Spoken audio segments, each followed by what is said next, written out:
I am so excited. I am here at Taco Bell, one of my favorite restaurants in the world, favorite franchise, and I still look this good. This is because I am with the CEO of Taco Bell, Mark King. Welcome to the Playbook.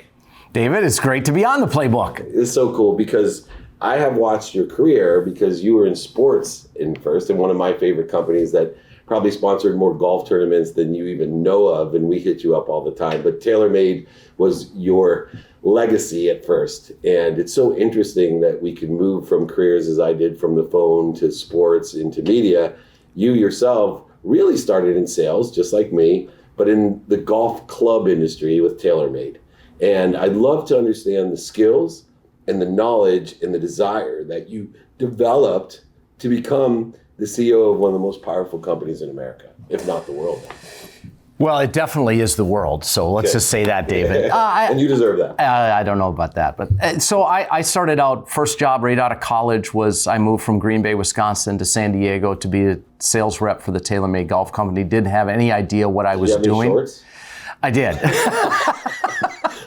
Well, they told me. I moved from Akron, Ohio, and I always tell Mom, no matter what you do to me the rest of my life, thank you. They told me San Diego was so cool I didn't need air conditioning in my car, which that was a lie. Yeah, so you do need air conditioning. And your house, too. That's a lie. Yeah, exactly. But anyway, so I started out, I was a sales rep for almost 10 years, and independent sales rep, traveling around Southern California, Southern Nevada, and the state of Arizona.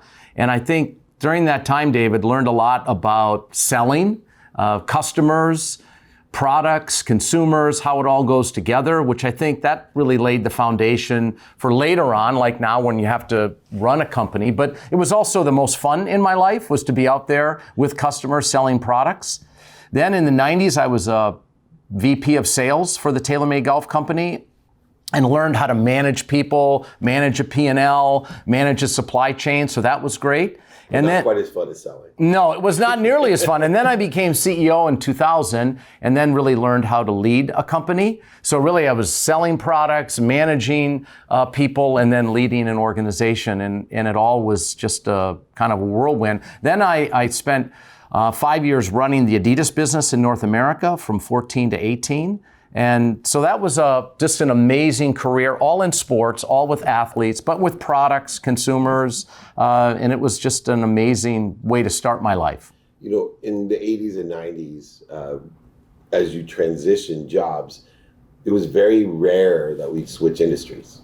You know, I remember the first crossover when, you know, someone from GE moved over into a technology company, I think HP or wherever it was. And then, you know, these transition moves, like myself as CEO of Samsung's phone division to be the CEO of a notable sports agency, I moved from technology to sports. Now, sports into, you know, the franchise business, the hospitality, the food business, you know, people don't realize how big Taco Bell is. It's not just serving food. What was the most challenging thing to cross over from a sports-related, you know, longevity of a career into being a leader of this corporation? Yeah. What was the most and biggest challenge that didn't translate over? Well, I think the biggest challenge was just gaining credibility from the employees. I mean, you're running the company, and in most companies, whoever runs it probably knows more about the company than anyone else. Well, when I came here 2 years ago, I knew less than anybody. So to be able to stand up in front of the employees or the franchisees and speak about where we were going to take the company, I think that was my biggest challenge, was to gain some credibility. And so the way I did that really was to basically come in every day and just feel like my glass was empty. And, you know, just filling it up with as much information, going around the company. We had these little things called coffee chats where I would talk to employees and I would share with them my philosophy just in general on running a company or leadership, but really look for them to give me a bunch of information. So I think the biggest challenge was really credibility. And credibility is often overlooked because if you are 100% credible, then people actually believe what you say, and it's something that I strive for. But you did start in August, if I'm correct, of 2019, which I think is actually fortunate for someone transitioning, because come March of 2020, when you're 6 months or so into your new career, everybody, no matter if you've been at your company for, you know, David over there, TaylorMade, had to rethink his entire business. Mm-hmm. And so now you actually have the upper hand because you have been practicing rethinking this business, taking the knowledge and skills that you had from Adidas and TaylorMade over into it, how much of an advantage do you think it was because your mindset was already on the rethinking of Taco Bell? So you were 6 or 7 months ahead of everybody else on the earth. Which was really bizarre to me. The industries were almost identical. They're not as dissimilar as you think. What's a lot cheaper when you work TaylorMade, everybody wants free clubs. It's a lot cheaper to give them free clubs. A lot easier to give out a taco than it is a driver. But I mean, if you think about it, David, you have products, you have marketing, you have supply chain, you have a distribution network, you have customers, you have people. It's not as dissimilar. It's not like going from Samsung and phones into media, which there's very little the same there. So that was not as hard as I thought. The biggest challenge then becomes the nuance of food. Because, if a driver goes bad, you buy a new one and, nothing happens. If something goes bad with food, you have a real problem. So the quality of the product here, I think, is the biggest difference. And through the pandemic, you were very innovative. What are some of the key cultural things that you attribute to the success that you've had with these new creations? As someone has worked in all these industries, been an intelligent follower as a leader, which I respect so much because you really are an intelligent follower. That's what makes you a great leader. But what are some of the cultural things that you relied on to transcend what other people saw as huge challenges or voids during the pandemic? Well, I came to Taco Bell first and foremost because it was such an innovative company, and they really valued innovation, creativity, whether it's how we ran drive-thrus, how we created products, how we did things like the hotel. And so for me, creativity is such a big deal. And we've actually created something here called Restless Creativity, which is really just to kind of capture the spirit of Taco Bell and be able to kind of institutionalize coming up with new creative ideas. I think the key during the pandemic was we engaged as many people as possible to capture their thinking, not to be stuck on the way we did things. We knew we had to be adaptable, be flexible. And so we engaged people, we over-communicated, we looked at new ideas, and we came up with just a whole bunch of new ways to move forward. One of the things that I recognize in meeting you even before the interview, Xander's wrote about this rule number 6, which changed my life because I was a young sales rep that did very well. Thompson merged with us, $3.4 billion in 95. All of a sudden, I found myself as a VP of sales of 7,000 sales reps in my 20s.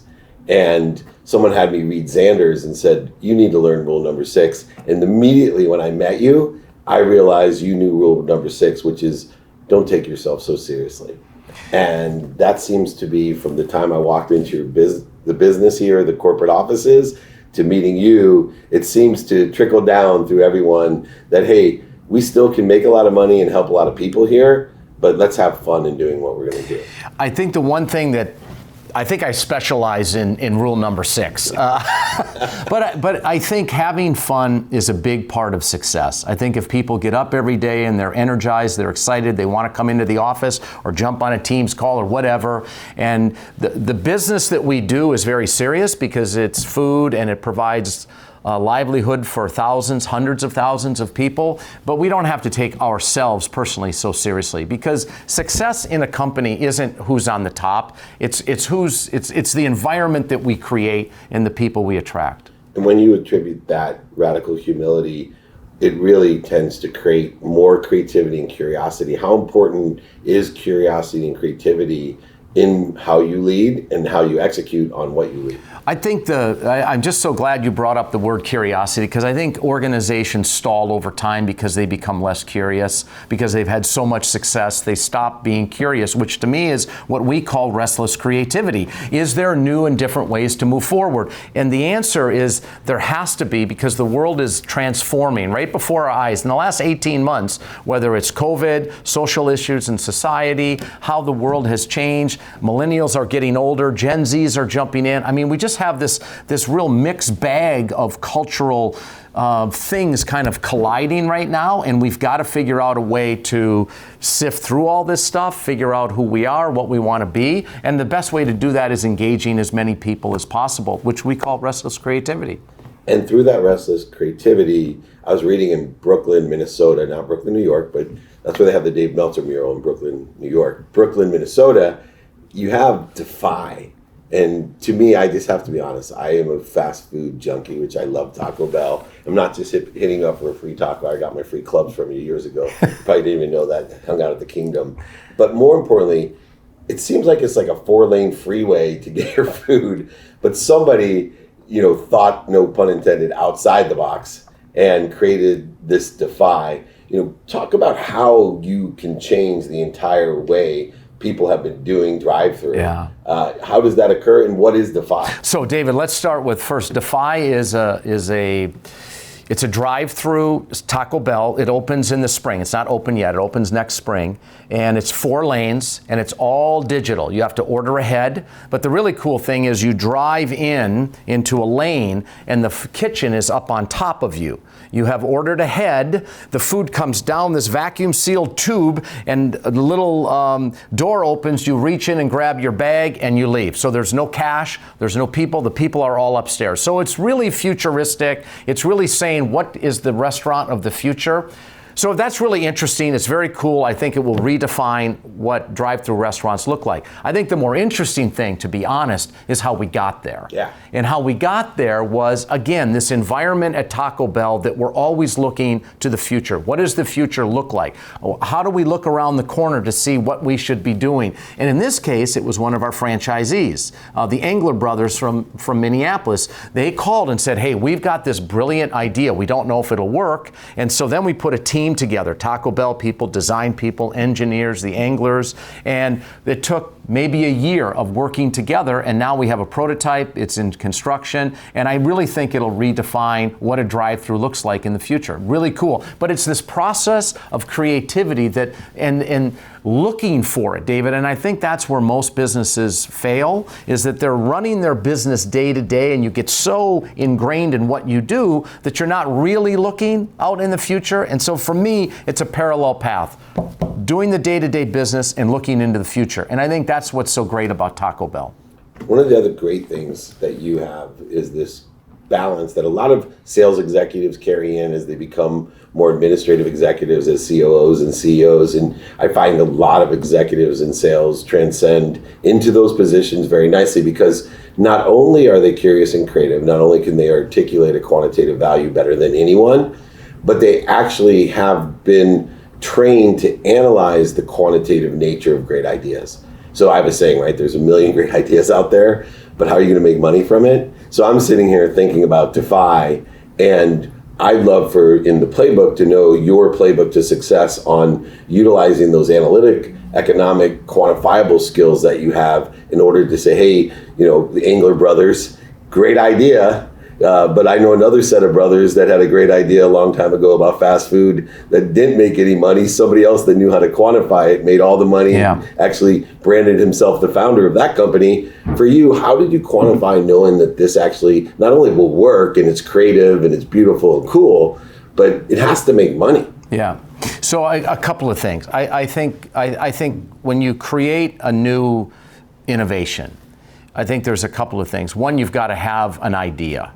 And then you've got to be able to identify, is it really solving a problem? And at Taco Bell, there's parts of the day that are really busy. Lunch is really busy and dinner is really busy. And if you could increase the throughput at lunch and dinner, the economics of that unit go up exponentially. So the first thing that we're trying to solve for is, how do we get more cars through during these peak hours? And the peak hours only last 90 minutes. So if you could increase the throughput, which this increases the throughput by something like 4 times. So when you have 159, 160 transactions during lunch, and now all of a sudden you can do 300-400 during lunch, the economics change. So now you have an idea that actually there's an economic benefit. But it all comes down to, and Dave, we talked about this before, can you actually execute it? Can you bring the people together? Can you build it? And can you make it happen? Because I think the one thing that people don't understand is great ideas, there's a lot of them. Even if quantitatively they make sense, you still have to be able to execute. And that's really where a lot of ideas either succeed or fail, is in the execution of it. And some of them are just common sense, right? You were talking about those throughputs of the 90-minute periods, and someone who's been on the road 200 days a year who loves Taco Bell would have to admit that, determinative upon the time, I drive by my favorite place, Taco Bell, and say, I'm not going to wait. I can't afford to wait. And so just how many people are you losing beyond the throughput that would continue to be loyal customers because they just don't have the time to wait for their favorite food, which is interesting. Now, growth and change, to finish up, obviously are extremely important right now because I don't believe in uncertainty, because I believe uncertainty is certain. In fact, I tell people all the time, if you know what's going to happen tomorrow, call me. We can make billions of dollars. I'll donate mine to charity. You keep yours, but tell me what's going to happen tomorrow. I'm dying to know. But one thing that is certain is change, and we have exponential accelerated change right now because of the pandemic in every area of life. You seem to thrive in change, that you're able to grow exponentially when others have failed, even terminated their existence as a business. What are some of the key things that people can think about when we have accelerated or exponential change in growth? Well, you actually answered your own question. It's a form of genius, an expression. It is, but David, here's where I think most leaders miss. The world is changing, and it's only going to change faster. It's not going to change slower. As technology comes and people are no longer inhibited by change and they welcome change, it's coming. So as a leader, you have to understand the only way to grow is to change at the same curve as the marketplace. And I think that's a mindset, that's a cultural thing. And if you build your organization around change, around looking for new things, about speed, and you have to change at the same pace, a lot of industries, golf is one, Titleist is one of the best companies, and they've always been a fast follower. I think fast followers today will lose because it changes so fast, you don't have a chance to follow somebody else. So I think growth is a function of being out ahead of the curve. And I think that's a mindset, and it's a cultural thing, and it's getting people on board, and it's fun. Last thing for a leader, obviously we have to have a mindset that we can teach and empower others to have. We have to be able to execute, monetize a plan from all that innovation and inspiration and curiosity and creativity. But a lot of leaders don't think about the heart set. And we have this group of millennials that go off of the way they feel. And you and I are a little bit older, so we weren't allowed to feel when we were employees. We just needed to show up and shut up.